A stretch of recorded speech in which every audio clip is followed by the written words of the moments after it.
Fire Academy Inspector Training. We're here in Memphis, Tennessee, right near the park, Madison, North Madison, and we have several fire escapes here in this alleyway. So I'm going to do a little bit of a mixed bag of activity here. Let's take a look at this one. Two things you need in order to write a violation. You need no paint, so deterioration, meaning they haven't been painting it, or you need some structural issues in order to write a violation. This one by itself, just there's no paint, hasn't seen paint in 25 plus years. Even if the building's abandoned, the fire escape must be maintained so that in case the firemen need to fight fires in here, this thing must be safe. This one's got every conceivable problem that you could have structurally, so no paint, and it's got structural. Trucks have been hitting this so many times. This thing is totally ripped from the wall. It's got stains coming down indicating that there's water getting in and into all the connections. It's got structural problems on all the treads because all the bolts are ready to drop, and all the treads, because you can see lots of growth on all the treads. It's ripping from the wall. From up above you can see quite a bit of rust tearing out. That means water's getting in there and it's rusting out, so none of this is safe. It's got a standpipe here that may or may not be functioning, yet the firemen have to access the fire escape in order to use that standpipe. So even if the building is not functional and they have a standpipe, all fire escapes must be structurally sound so that a fireman can fight this fire with this standpipe. That's the law. So even if they're saying, I'm not using the upper floors and I only rent the first floor, doesn't matter. Because there's a standpipe and there's a possibility that firemen are going to use that to fight this fire escape is an unsafe structure. This is a life safety issue on this particular fire escape here. Let's take a look at this building right next. There's obviously a dividing line. This is a new building right here, right next to the park. Let's take a look at this one. Now, this cantilever is 12 to 14 feet off the ground. I think it's more about 15 feet. Very long cantilever unit down here. One problem, it's got a chain on it holding it from coming down.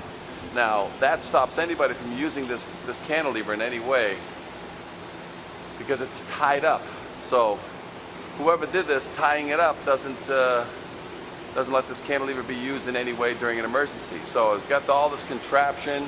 Looks like they used to have something else down here and they modified, and whoever modified it didn't understand the rules in the law. So getting back to a life safety issue, this thing it's not single action requiring, it's not balanced. There's no release arm on this so that it drops 2 to 3 feet per second.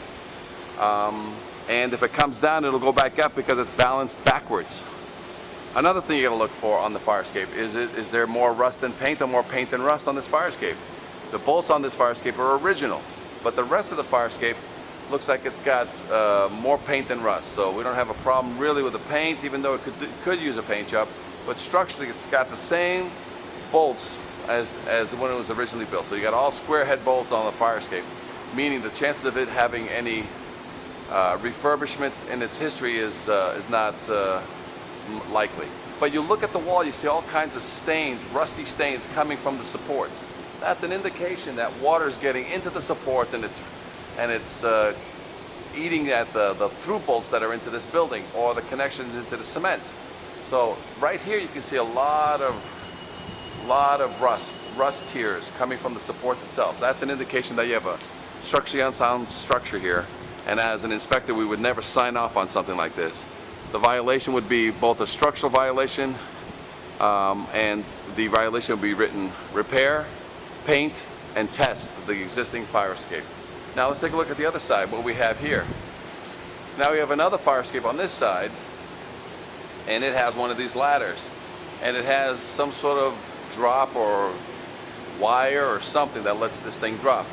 And here's the weight. Now that wire and this weight is probably 1/8 wire cable. Should this piece of weight ever let go, it's going to conk somebody on the head down on the ground. So all weights have to be controlled inside a box in case there's a failure. The weights never hit somebody in the head. Now if you look straight up on this and you look at the fire escape treads, you got some rust happening inside the treads that you can see from down below. You look at the fire escape, they've been painting it, but they haven't been structurally taken care of it. You see some structural issues on the treads. You see some structural issues on the cement up against the cement wall. You can see that not all the joints are sealed. So this is again another fire escape in an alleyway. All three fire escapes have problems. and the majority of them are structural problems. On these two, that one is a structural and a paint problem on that one. So, any questions on any of these inspections, please call Fire Escape Engineers at 866-649-0333. You can also visit our website, firescapeengineers.com. You can also go on Google or YouTube video, and you can get other information and other videos on fire escape training, fire escape awareness, and fire escape repairs on the proper way to maintain, inspect, or service some of these fire escapes.